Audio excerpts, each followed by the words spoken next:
Good morning. It's great to be here. I hope you can all hear me. And I'd just like to thank the organization, TCB, of this great conference and also of this great festivity. And it's a great honor to be part of the jury and to be part of this great exhibition and this great festivity. But like always, there's a backside. And the backside of this invitation is that I have to give a speech, right? And some of you might like to give speeches. Sometimes I do, but I'm always a bit nervous. So then I read this book, What to Do When You're Nervous Giving a Speech. You know, and then they tell you, just think that everyone is naked in front of you. And then you're not nervous anymore. All right, you're all naked now. But the other thing also is, I'd like to concentrate on one specific person. I know one of you, this speech is for you. You don't know who it is, right? Yeah.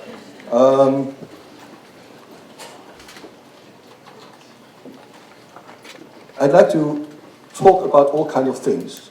And it's good if you interrupt me, because I'm chaotic in my mind. So it is good if this speech is chaotic. That's why this is the last slide instead of the first one. So please interrupt if you have any questions.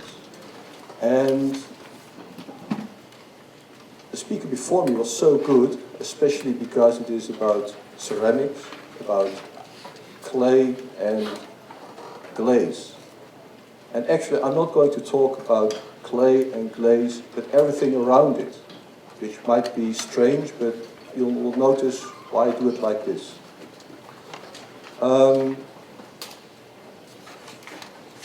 I often think about the state of ceramics in general. What do you think about the state of ceramics? Can you describe it in one word? Just one word. It's good, right? It's good. It's good because if you go upstairs, you see a great show. If you go to other exhibitions, you see great ceramics. You see that the prices for ceramics are rising. You see that there's a lot of interest in this contemporary art for ceramics. One word, it's good. All right. What do you do if you have two words to describe the state of ceramics? Two words. You're like Brezhnev. Because this is the same thing they asked Brezhnev about the state of the Soviet Union. And then two words, not good. Why is it not good? Because the prices are too low. I'll get into it. If you have a look at all the industry in the ceramic world, it almost faded away. In Europe, in the United States, in Japan, there's so many problems with the ceramic industry. Because we lost, maybe we, I don't know if you can say we lost because of the price competition. We all try to sell, but we all try to buy for the lowest possible price. I think that's a big problem. We should sell and we should buy it for the highest possible price. Because it's important to make sure that for the continuously of the ceramic world, you'll get the right status that it deserves. Because it deserves the highest status that you can find. I think that there's one other thing which strikes me. That's why I'm so glad with the former speaker. Quality is extremely important. Quality of making, of thinking, of the concept, but also the quality of the context. And that's also something I'd like to go in deeper in this speech. The title of the speech is Don't Listen to Your Father. And for some people it's not a nice sentence, but of course I mean do respect your father. But later on I will also explain why you should not listen to your father. And I'm also very glad that my mother is here. So I won't go too far.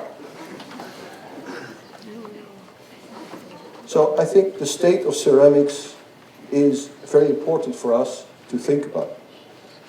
I'm the director of the European Ceramic Work Center in the Netherlands, in Europe.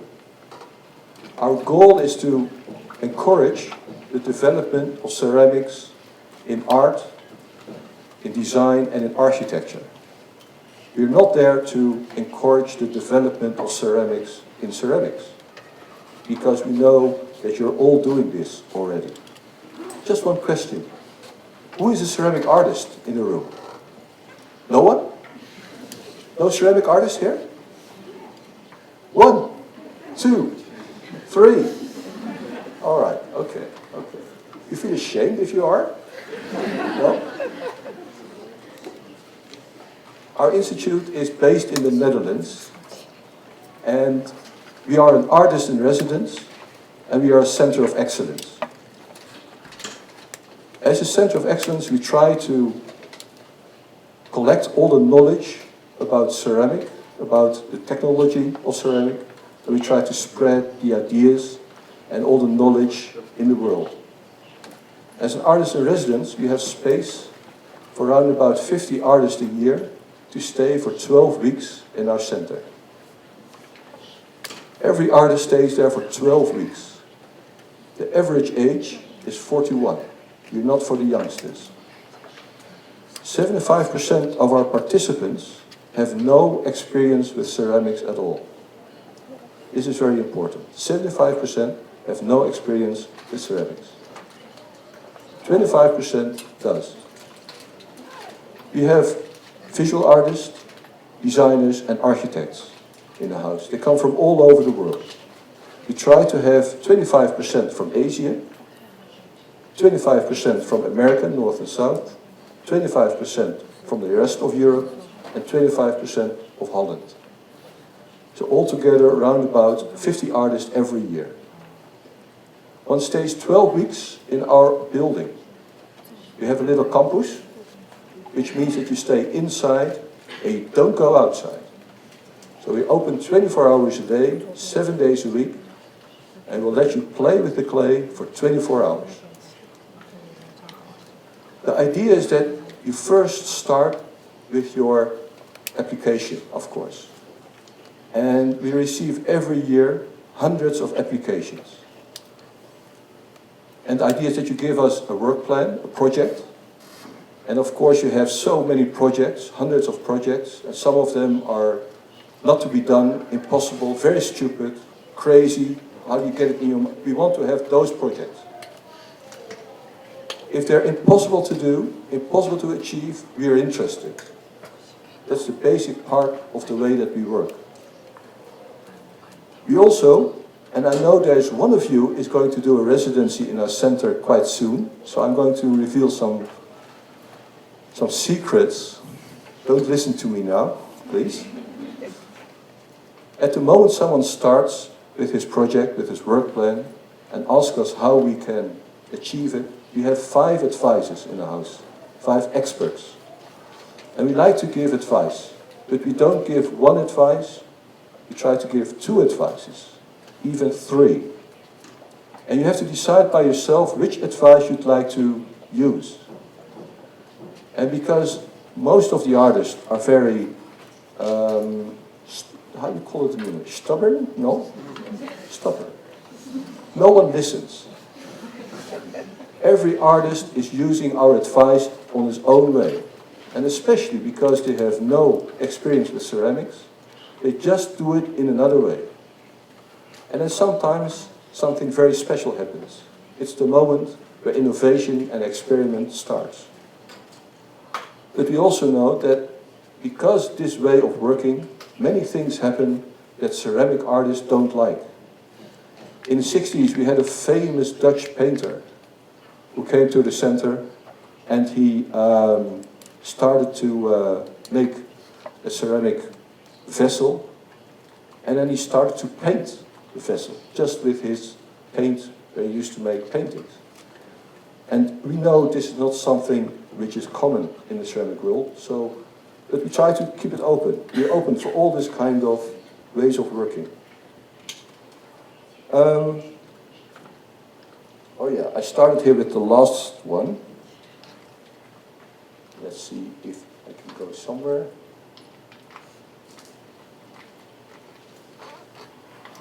I should go back, right? Yeah, that's right. Okay.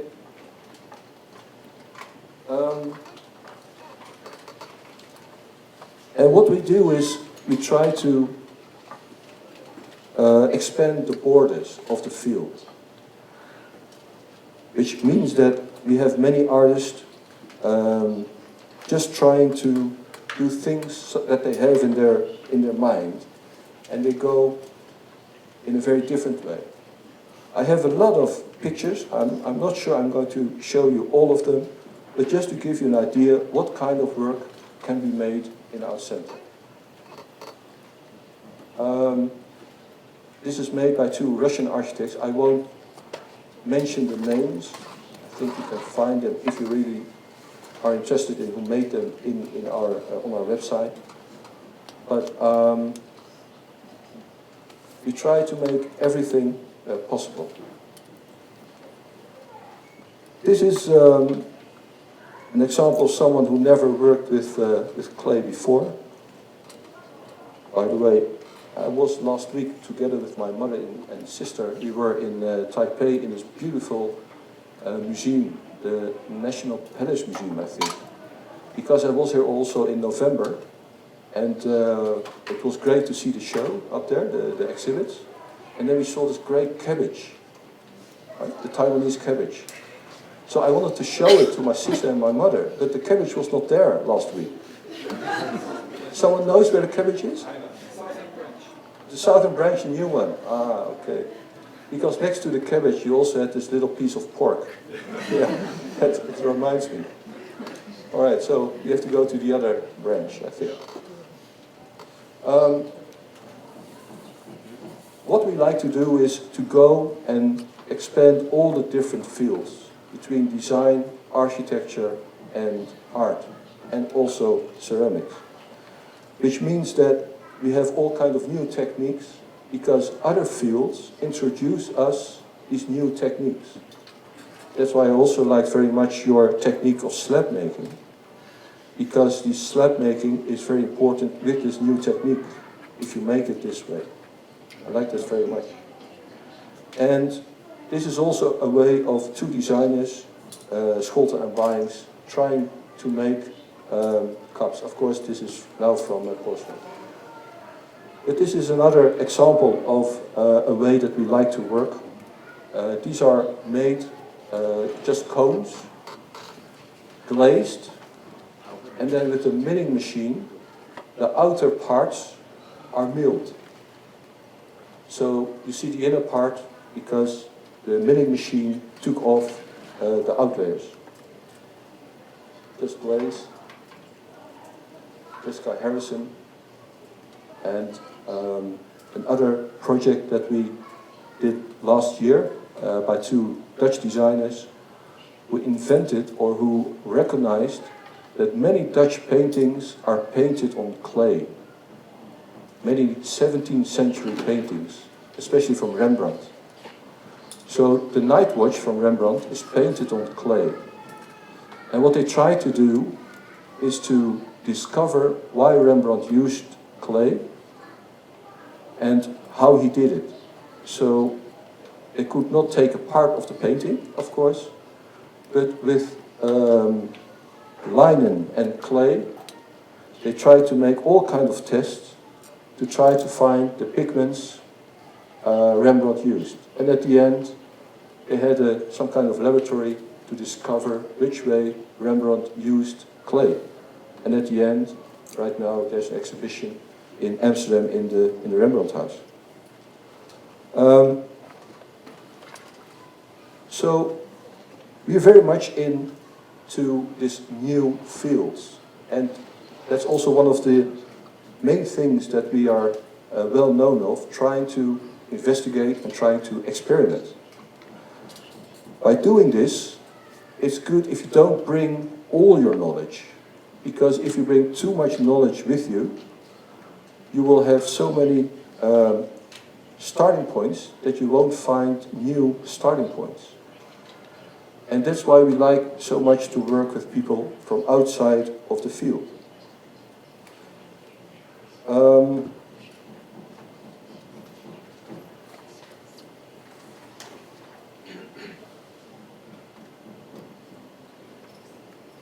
Are you still there? Yeah? Okay. Sometimes if you give a speech, you see almost 10% listening with the eyes closed. Right? It doesn't matter, it's okay. The other thing I would like to go into is that we're very concerned about the industry. And as you might know, many large factories went bankrupt. In England, you have Wedgwood. They went bankrupt for the second time in 2008. And at that moment, they moved all the factories to Indonesia and tried to produce on a very low price, for a very low price. And it also happened with the industry in Japan. You might know in Arita, they almost lost, in 15 years' time, 80% of their turnover. And this bothers me very much. This bothers our institute. We would like to get a grip on what's happening here. And if it's possible to change this tendency to go for the lowest price, which is made in Asia, in China, Indonesia, Vietnam. But we think we should change that a little. On the same time, there are many people who say it's impossible to change these large economic waves. So we might go into another wave, we might go into another strategy. And one of the strategies, like what they're doing in Britain right now, but also in other places in Europe, is trying to make ceramics part of the leisure industry. And actually, it is almost like what we're doing here. With the Biennale, we're trying to gain a lot of attention and trying to show how good the ceramic art is. And with institutes in like Wedgwood, where they do not produce anymore, well, since 1 year they produce there again, but they made a large show factory. And you go there and you think, wow, this is how a ceramic factory looks like. But like Royal Delft in Holland, or Wedgwood in England, it's completely show, because everything is made here in Asia. So leisure is something which can gain a lot of attention. There's still a lot of interest with the public for ceramics. And we think we should work on that. It should be even more active. That's why we're also so glad with the large ceramic biennales all over the world. I remember when I was in Korea a couple of years ago, walking around at this large ceramic biennale, I saw that there were guys taking the date to go to see ceramics. Well, that's cool. You don't go to a movie, you go and see ceramics. That's something I would like to achieve and like to promote. One of the other things, next to trying to find a spot in the leisure world, is thinking about technology. And I think there are a lot of possibilities to get the ceramic world, to get the ceramics into new fields. Right now there's a large tendency in the United States to use again all kinds of slabs, all kinds of bricks, new kind of bricks, to use them in architecture. And that might also be a chance for the ceramic world to show how good the ceramics can be. Of course, also 3D printing. We just heard yesterday from Jonathan an example. We just saw an example. On the same time, we know it is, of course, a new technology, but it's a very slow technology. But it's also something that you have to adopt. We adopted it in 2004, and right now we have a lot of machines.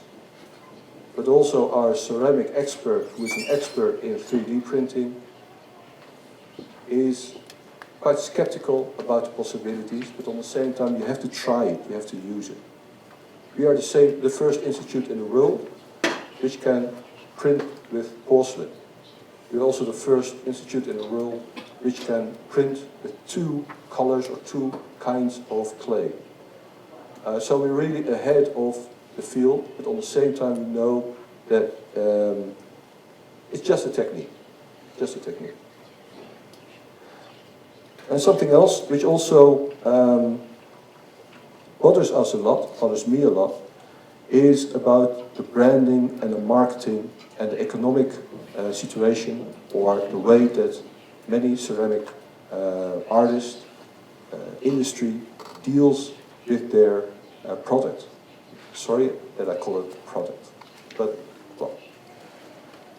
I was in Japan a couple of months ago. We do a lot of projects up there, and then they ask us for marketing advice. And in first instance they think it's a matter of design, but at the moment I have this beautiful cup and I drink the tea, I can see on the back side there's only a Japanese character. If there's only a Japanese character, how can I tell other people how good, how beautiful the cup is? I can't find it on the internet.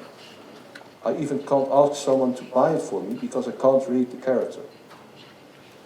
It's just an idea that if you want to brand your ceramics, it should be findable. Maybe on Facebook, maybe on Instagram, on the internet, anyway. This is also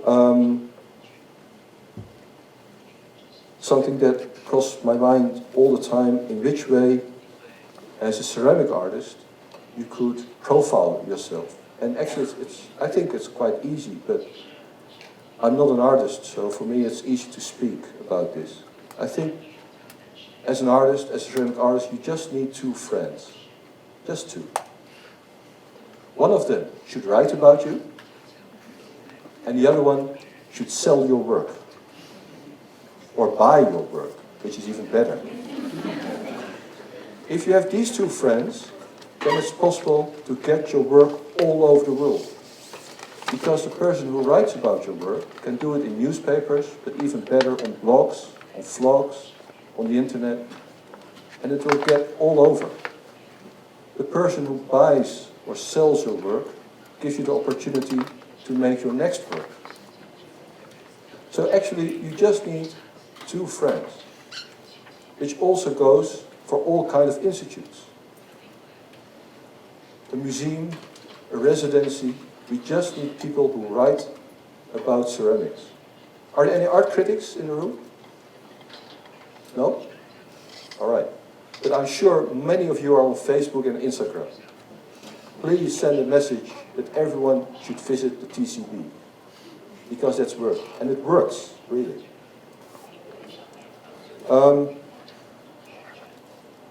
So I think that the industry is something that we, ceramic artists, can promote or can make it more vivid by showing how interesting the ceramics are.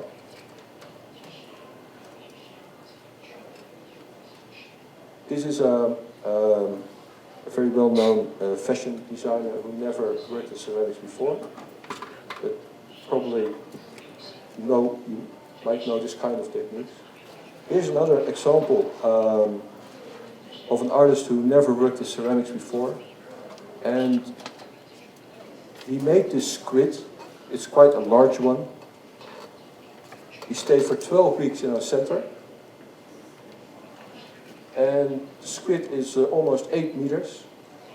We had to fire it in 3 different parts. You see David Zink over there. And this is the way he made it, you know, it's quite easy to do. Sorry. Go back to the squid.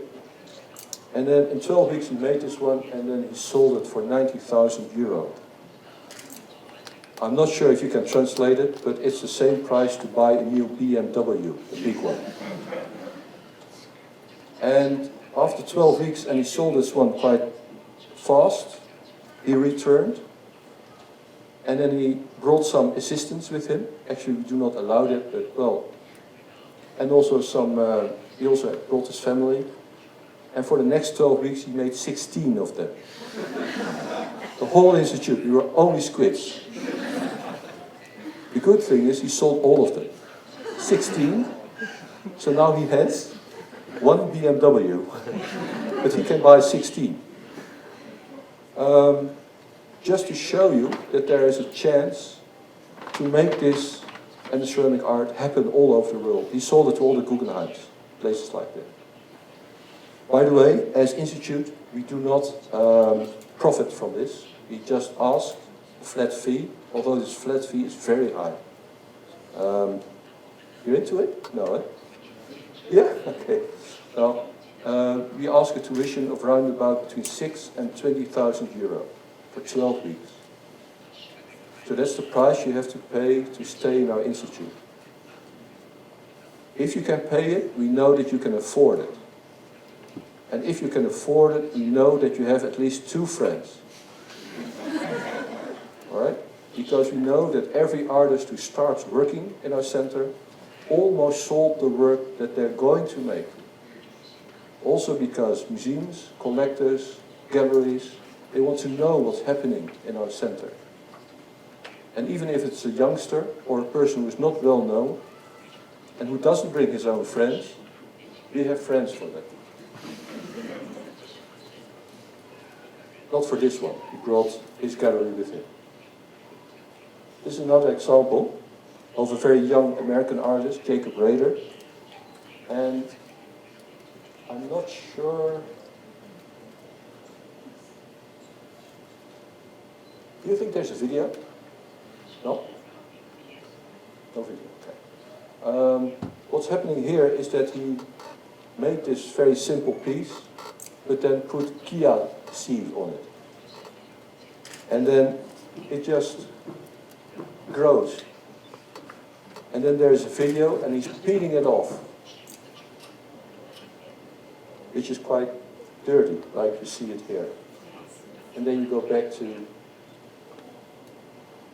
this Michael Jackson. This is a view of the studio. Every artist who visits us will have his own studio, a very simple studio, but with central heating in the floor. And every studio you can have it on your own temperature. So if you want to dry work, you can make the temperature higher, or sometimes we also have humidity machines, so you can make humidity higher or lower. You have no airco. In the Netherlands, you don't need it. We're also getting into the field of composers and writers. At one moment, we have approximately 14, 15 artists in the house. Everyone stays for 12 weeks, so every year between 50 and 60.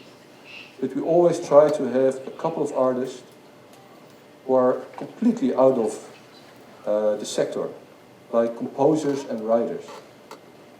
So this is from Kate Moore, a very well-known Australian composer.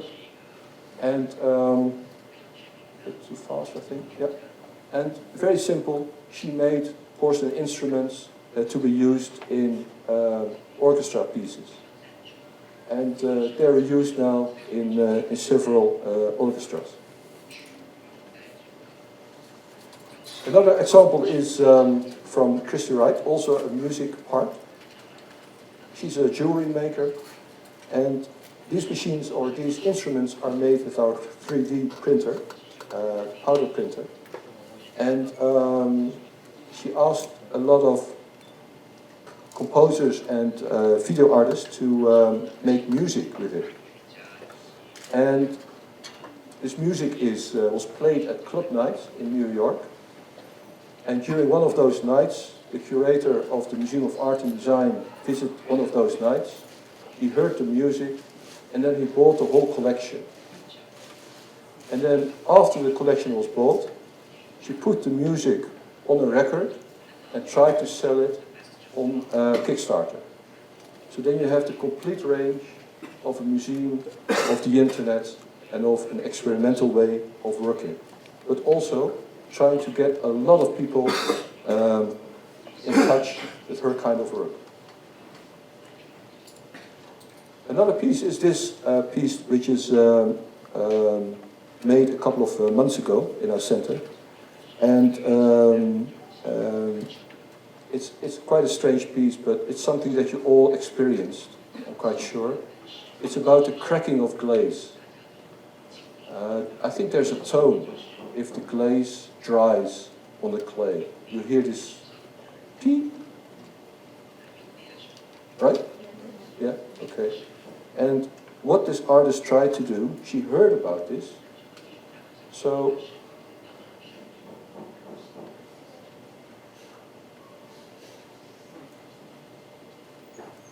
she tried to organize kind of sound and tried to figure out if it was possible to make a complete music work of all these sounds. So she made one kiln full of little vessels. These are just the tests, also tests. And she knew what kind of tone a specific cup or vessel was giving at the moment that the kiln was opened at 300 degrees. So at 300 degrees we opened the kiln, and then you heard for more than 90 minutes, you heard the beautiful sound of drying glaze. And this is something that she wrote as a project plan, and we thought almost impossible. But at the end, it worked out. Because this kind of work you can't sell, so it's very important that we have the right people for her to see the work. So there are a couple of museum directors listening to the work, so they can give her a commission for her next project. Because something like this is of course impossible to sell.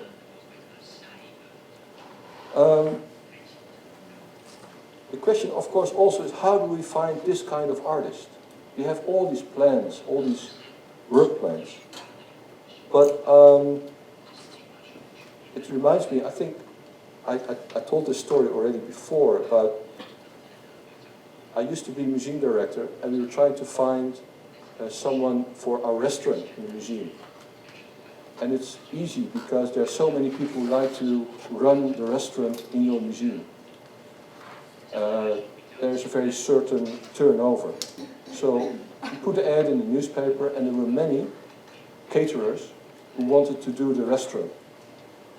And we didn't have a good match. So we had to try and find further. So we put another ad, and then we asked, with these ads and these applications, we asked 6 of them to make us, as a form of application, an apple pie. So 6 of them came on a specific day to the museum, and all of them made an apple pie. Every Tuesday we had a curator meeting, and you know all curators have a great taste. So we tried the apple pies. And the first apple pie was not done. It was not ready yet. So this one fell out. The next one was too beautiful. But you know, for a museum, you need at least 10 or 15 apple pies a day, so you can't make it too complicated. Not good. And then there was also one which everyone said, this is the best one. This is the best apple pie I ever tasted. And actually I was a little bit disappointed because the guy who had this apple pie, I didn't like him. And at the moment that he was going to run the restaurant, I had to deal with him almost every day. But he was a very arrogant guy. So, but I had to call him. We set up a meeting. He came to the museum and I told him, your apple pie was the best. And he said, yes, I know. Which is a little bit arrogant, right? And then I said, how can you say that you know that this is the best apple pie? He said, because I bought it at the best pie baker in Amsterdam.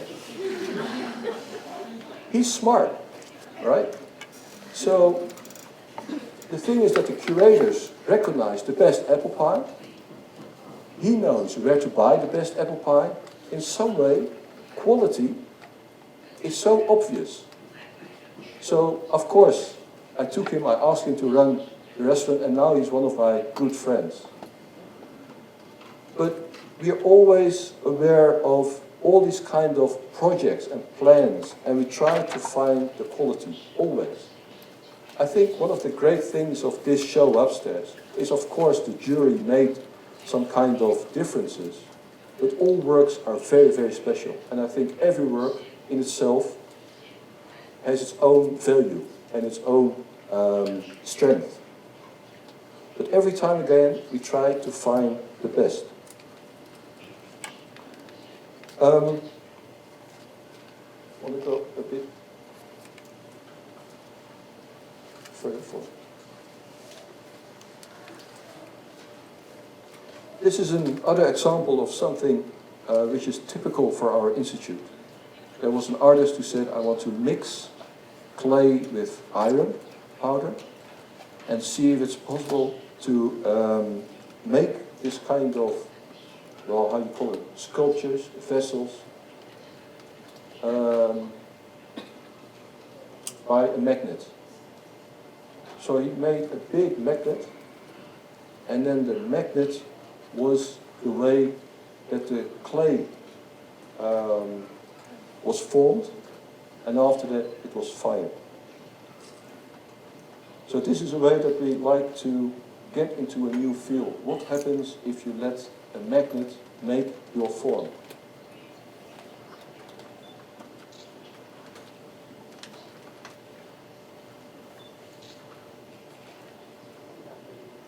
This is our kiln hall. Another example, something we're very proud of. This is a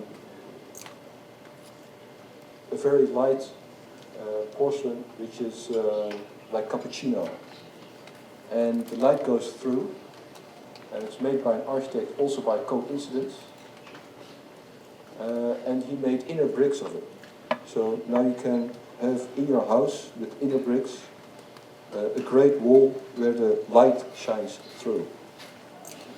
And that's something that we're trying also to find, if you can go further with the invention that you made. So we try to bring everything also in other places. This is, as you see, glow in the dark. Glow in the dark, you know this effect for children, or maybe you have it still at home. Glow in the dark in glaze, and then also fired, and then it still has the same effect. And this artist made a work of it. You should see it, of course, when it's dark. But another artist, a designer, she saw this, and she asked if she could have the recipe. And in our institute, the answer is always yes. All the recipes are open. We're completely open source. So with this recipe, she's trying to make roof tiles. But that's the first thing. But the thing which is, I think, more interesting is that she's trying to find in Switzerland a little village in the mountains where all the roof tiles are made with glow in the dark. So at the moment it becomes night, you see in the mountains one little village glowing with glow in the dark. So we like that way of working, way of thinking, and trying to achieve and to get into new fields. One of the other works which are a good example of what one can do in our center, this guy, Philip, he came with his own car, a very old Pontiac Firebird, and he told us he wanted to have it, the same car. After 12 weeks, he wanted to drive away with the same car, but then in clay, in ceramic. The thing is, we always say, yes, let's do it. So he took the car, took everything off. You see all little green dots on the car because we had to scan everything. And at the moment we scanned everything, we could make molds by our milling machines. And then we put the clay inside, and at the end, we put everything back again, and then now the car is like this. And yes, the car drives. You can drive this car of clay. Actually, it's also quite light, because you know clay is lighter than steel or aluminium. I slowly want to wrap it up, to go to an end. This whole idea of trying to find quality and trying to show how fun it is to work with ceramics, not only for us, but also for the whole industry, is, I think, one of the important goals of our institute. And actually, it reminds me, I think I have, let's see, it was something I actually wanted to start with. This is, I love this naivety. I really like this way of working. An American architect, he knows the technique of folding cloth, and he said, is it possible to, we call it origami, right? To make something like this, and then at the end, just fold it and make it from clay. So at the end, this was the idea. And of course, it's almost impossible, almost. You can sit on it.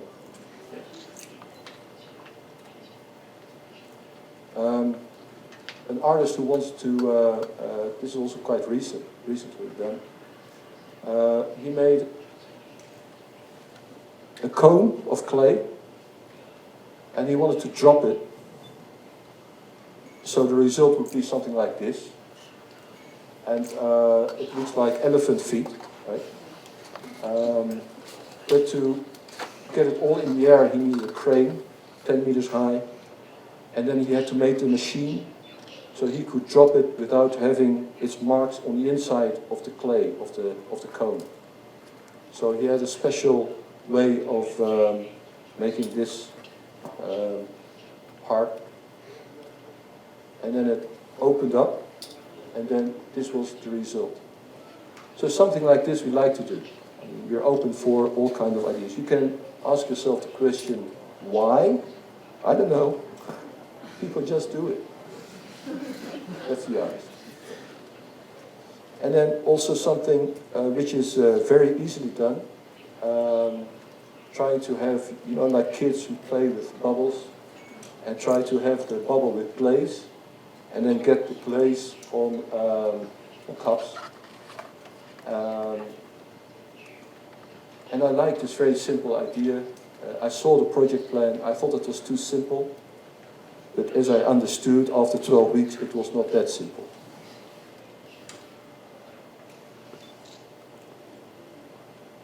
So we always trying to achieve and to find the best quality, although it's very difficult to find the right definition of it. Try to find the highest point always. And it reminds me, and I want to end with it, that there are so many strange things which can be done, but also strange things to achieve. Like in the 18th century, there was a guy who wanted to climb up the highest mountain of Europe. The highest mountain of Asia is, I think, Mount Everest, around about 8,000 meters. But in Europe, it's the Mont Blanc. And this guy went up, 18th century, and when he was on top, and he was the first one on top, he cut the top from the Mont Blanc.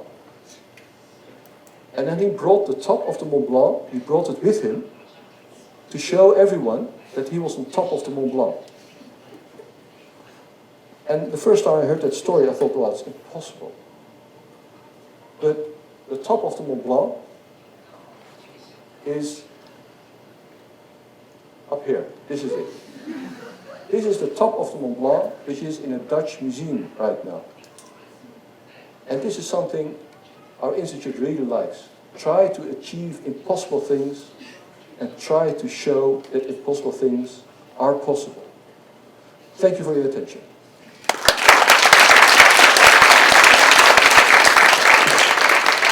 好，谢谢Ranti Tjan 总监分享很多非常新奇的点子。那在座的各位贵宾有没有什么想法或者是问题可以来交流一下？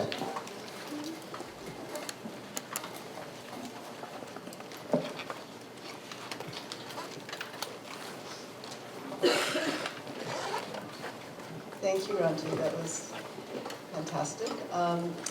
I just had a quick question. Do you make invitations to various people? You say you've taken a lot of applications. I'm wondering if sometimes you're out scouting the fields of art, design, and architecture and make invitations. Last couple of years we didn't do that so much. In the past we did. And now we're starting up again a new program that we're going to do this. But we also know that every time that we invite someone, it should be funded. So we also know that if we invite someone from with a specific project, we must know 2 friends who can in some way endorse this project. But yes, we like to do it. Yeah.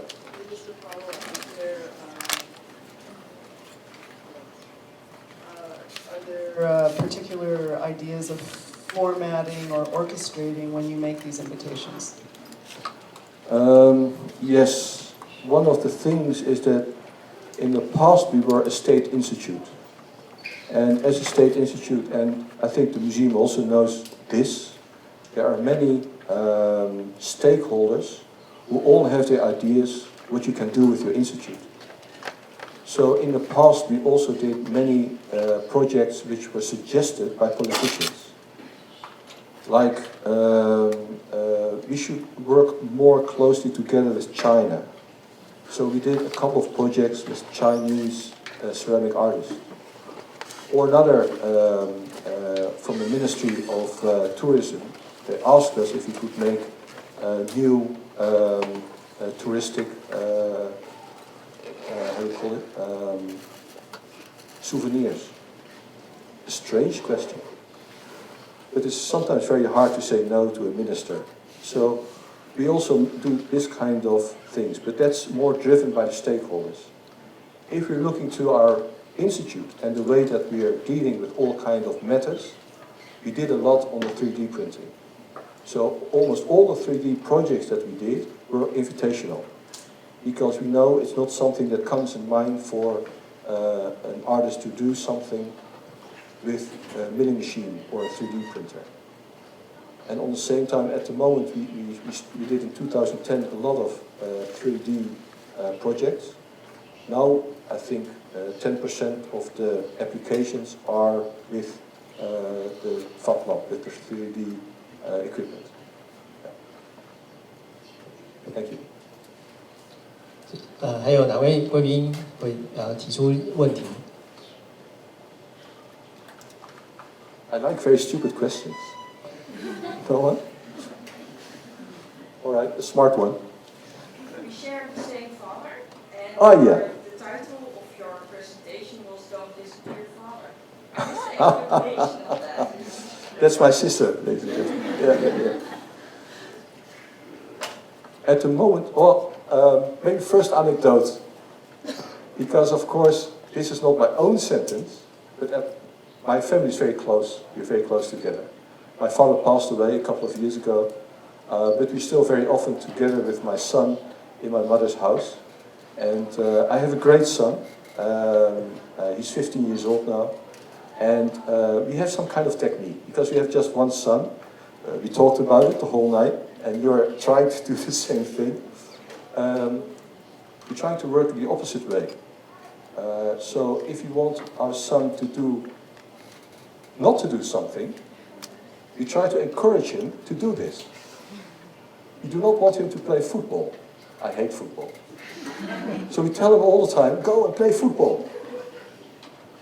We give him an iPad, an iPhone, and we tell him, go play games. So he doesn't play games. We tell him, don't play the piano. Don't do that. So he plays the piano. He knows everything. Haydn, Bach, Mozart, everything. So we work the opposite way.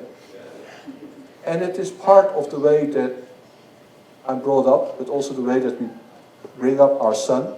Because my mother said to my son, and I was there, don't listen to your father. We like to have things complicated. But I think it works. Well, in our case, it works. Thank you, Miranda.